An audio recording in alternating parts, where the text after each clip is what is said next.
anigu maayarka cusub weli waxba kama arag laakiin maayarkii hore inankii yaraayo hore waan u ducaynayaa maayarka cusub waan soo dhaweynayaa sida runtii afartaydana isagaan siiyay wallaahi laakiin insha Allah biidmillah ilaahay waxaan ka barayaa in xilka uu qabtay ilaahay ku asturo maayarkan cusub anigu ismalihi maayarkii hore u dhaamaya maayarkii hore de maayar magaalada joogay buu ahayd magaalada dareenkeedii oo dhan ka warhayay nin khirbadaadu leh u soo shaqeey 20 sano wadanka Suudaan dalkana maalgelin doona una ekaysiin doona ay rajeen inuu green ka dhigo sida Suudaan lacag buu cunaba la leeyahay lacagtu cunaha halku geey dalka lagu qabtay wadooyinka waa tan lagu sameeyay waa halkii Suudaan nooxade dukaanka cayba loo dhiibay oo 3 milyan de meel horta de laga keenay anuu ma aanan garanno ma nu xisaabin ayo barakaatu aad iyo aad baan u salaamay gobolka Togdheer magaalada Burco maayarka cusub waan soo dhaweynayaa sida runtii afartaydana isagaan siiyay wallaahi laakiin insha Allah biidmillah ilaahay waxaan ka barayaa in xilka uu qabtay ilaahay ku asturo kii hore tagayna hambal yabaan leeyahay walaalo insha Allah biidmillah sida aad u shaqaysay Allah kugu asturo insha Allah biidmillah de waxaan maleynayaa maayarkan cusub horta waan ku soo dhaweynayaa maayarka cusub inkastoo maayarka cusub uu dhaqan yahay la leeyahay marka de nin dhaqana waxaan maleynayaa inuu de nin adag ahayn oo de ninkan hore nin ku dhashay waa magaalada ku dhashay waa laakiin ninkan dambe nin ku dhashay maaha xogaal ah maaha lacagtii lagu shaqeyn lahayd dawladda hoos ku shaqeyn lahayd de ninka hore cunayba wuxuu ka soo koodaa lacagtii uu imika la daadhacaya aan maleynayaa de maayarkan cusubna anigu maayarka cusub weli waxba kama arag laakiin maayarkii hore inankii yaraayo hore waan u ducaynayaa sababta lagu ducaynayaa anagu xaafadaan nahay xaafadda sayladaan nahay kudaafada iyo xashiishka iyo xaarka iyo qulunka wax naga xaara inanka yar baan aragnay yaa Soomaaliin garan imikana ka horena waxaan leenahay kadamana waxaan leenahay soo dhawow kii horena waxaan leenahay galabkaaga iyo gacantaada waa ilaahay ha galo de maayarka cusub waxaan ku filaynaa horta inuu kii hore uu noo dhaamo oo waa aragtaan de tabtii de waa halkii Suudaan nooxade dukaanka cayba loo dhiibay oo 3 milyan de meel horta de laga keenay anuu ma aanan garanno ma nu xisaabin maayarka cusubna de waa nin horta de dalkiisa ku soo guriyo noqday oo de waxaan ku filaynaa inuu dalka wax qabad badan u qabto oo dawladda hoose hagaajiyo oo hargeysana gaarsiiyo insha Allah de waxaan rajaynayaa inuu kii hore mid dhaamo noo noqdo hadii alla ka dhigo maayarka waxaan ka filaynaa wax qabad aad u qurux badan taasoo uu yahay nin khirbadaadu leh u soo shaqeey 20 sano wadanka Suudaan dalkana maalgelin doona una ekaysiin doona ay rajeen inuu green ka dhigo sida Suudaan way wad aragtaa de wadankii wax isbeddelan ku hayna ma jirto haddaan lugayna waa ciidi isbeddel ma jiro deyntan baa timi deyntan ilaahay bla kaashan doona ma garad buudi madan baa lagu foororiyay laakiin isbeddel weyn buu ka qaadi doona culays weyn uu ka maxay haytayeen uu saaran yahay waxaan leenahay maayirka dalka iyo dadkaba isku wad dalka qurux bandaysi umada isku wad rajo wacan oo ka rajayna bismillaahi kariim isagoo uu dalka hantina ku leeyahay hantina la yahay ula dhashay dad qurux bandaysiin doono maayarka cusub waxaan ka filaynaa isbeddel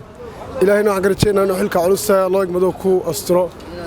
waxaan baan leeyahay 13 golaha deegaanka hore way kala qaybsanayeen maayarka la shaqeeyo shacab iyo xildhibaanada ay meel u soo wada jeesana degmada horumarkeeda insha Allah maayarkana waa maayar update gareysan marka isbeddel ma ka filnaa hadii aad weydiisay kelmadda maxaad ka filaysaa maayarkii hore uu shaqeynayay inuu wadayba kana waxaan ka filaynaa inuu de halkii ka sii wado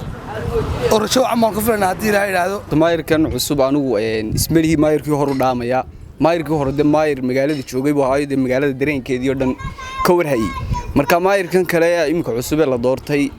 xildhibaanadu codeeyana waxaan filayaa inuu de xagga qurbaha ka yimi marka de inaan magaaladii xooggal wahayn marka maayarkii horeba de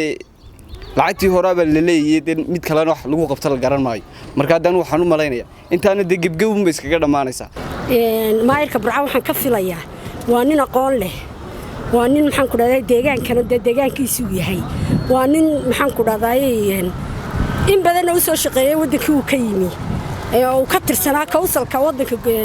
Sweden marka waxaan ka filayaa in isbeddel weyn uu inoo sameeyo oo noogu deen in aqoon yahay waa arag wax caalamka yimi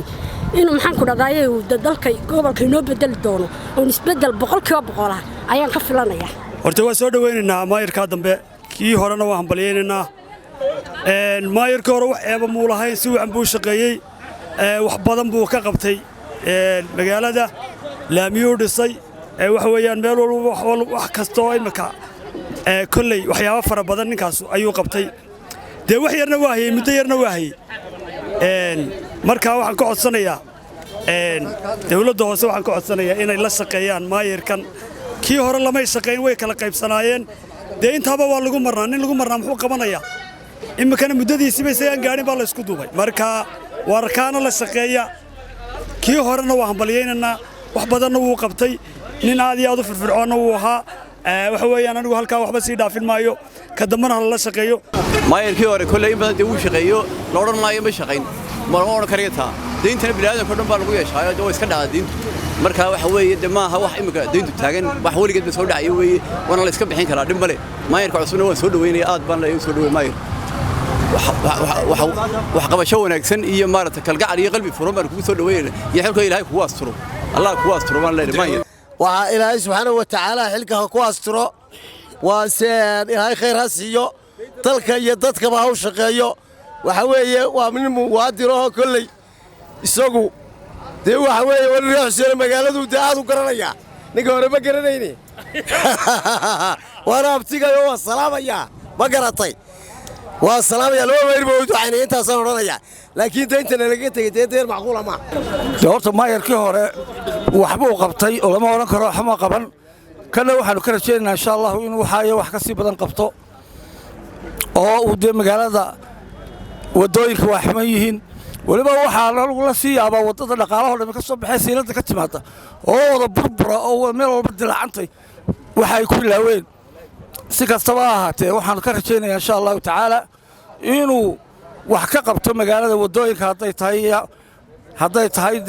caafimaadka iyo xashiishka meel walba dhul badan yaal iyo wixii de magaalada wax qabad u baahan tahay dhinac kastaba ahaatee inay wax ka qabto insha Allah maayirka cusbi ayaan rajaynayaa labada maayir waxaan kaloo ka codsanayaa in magaalooyinkii la ka soo doortay tuulooyinka burcad ku tirsan sida kala dhaco kale oo labaduba ay cod badan ka heleen oo waliba ninkan imaka maayirka cusub uu ka helay cod badan haddana wuu bilaaween waxaan ma soo booqan oo ma iman bal halkaana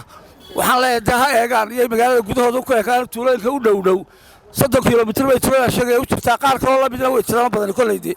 oo iyaga xogtooda hayn laakiin anigu tuuladaas baan deganahay waxaan ogahay inaan maalin qola iman nin maayir oo maxaa qabtaan maayirka cusub waxaan leenahay khayr baan ku rajaynaynaa nin way araga baa tahay nin weyn baa tahay adigu nin dal badan ka soo shaqeeyay baa too qurba jooga inaad magaalada hagaajiso aan dayna hadhow ka tagin dee sharaf iyo magacaad soo jiidaa baan ka rajaynaynaa insha Allah bismillaahi kariim ilaahayna xilka aad qaaday ha kugu asturo dee adiguna islaali dadkaagana ilaasho dalkaagana ilaasho maayirka cusub waxaan ka filaynaa wax qabad iyo daacad iyo shaqo wanaag iyo wax qabad fiican baan ka filaynaa kii horena wuu shaqeeyay si fiicanna wuu shaqeeyay wuxuu qaban karaayna wuu qabtay deentana Soomaaliland oo dhan baa lagu leeyahay kii maadaama uu ka tagayaa in muraad baa ka tagay oo kana ka tagayo oo ina dhagalaabun baa ka tagin diin ninkaas macaash ka tagay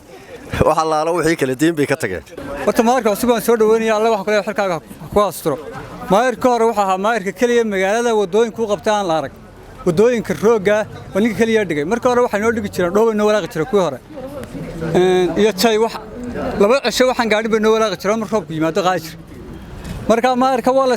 la iska maagaya kulli xilli colaado iyo dhaqaale burbur baahsan jira wadankan uu ku soo beegmay labadii sano dhaqaale burbur ku jiray oo colaado wadanka saameeyeen meel kasta colaado ku jiraan gacan libaax iyo cali saahid dhibaatooyin ka jireen ayuu ku soo beegmay marka insha Allah ta'ala kana waxaan leenahay haday tirada barcaw furanto wuxuu ma dhaqaale iska bixinaya marka maayirka barcaw waa soo dhaweynaa Allah ku asraanayna xilkaaga maayirkan cusub waa aad baan u soo dhaweynaynaa kii horena aad buu waxba u qabtay dalka kan cusubna waa soo dhaweynaa waa la shaqeynaa waliba dadka reer barcaw waxa ka codsanaynaa kii hore lama shaqeeyne kana la shaqeeya waa shaqo la'aan dadka baa kaliftay burca waxa ka socon lahayd dadkeeda wax u qabto imaka wax kale yaana cidla laga saarno maayarinta la eedeyn oo xildhibaanada la eedeyn qofkiisa wax u qabto una qaban karo ilaahayna tala saaranno oo waliba waxa ka wada codsanaya dadweynaha reer Burco cashuurta ha wada bixiyaan cashuurtooda wax lagu qabanaya qof aan cashuur hayno waxba qaadin muxuu wax qaban karaa lacag buu cunaba la leeyahay lacagtu cunaha halku geey dalka lagu qabtay wadooyinka waa tan lagu sameeyay qofkii wax u qabta Soomaalidu way maagtaa maayarka horena u duceeyo raali geliya oo xaal siiya ka cusubna soo dhaweeyo waa hor kacaynaa waliba annagu ganacsatada nahay meel walba oo dhinac taaganay ku soo dhawow suuqa Sambaysi oo kan ugu ballaaran ee isku xidha qaaradda Afrika iyo suuqa adduunka Sambaysi waa suuq casri ah oo adigoo gurigaaga jooga kuugu keenaya wax kasta oo aad ka dalbato website-ka sambaysi.com waxaad si fudud wax uga iibsan kartaa website-ka Sambaysi adigoo adeegsanaya Mastercard, Visa Card, Zaad iyo idahab la jaanqaad dunida casriga ah ee dhanka internetka u wareegtay sidoo kale waxaad si fudud uga dukaamaysan kartaa abka cusub ee Sambaysi adigoo kala soo degaya App Store iyo Play Store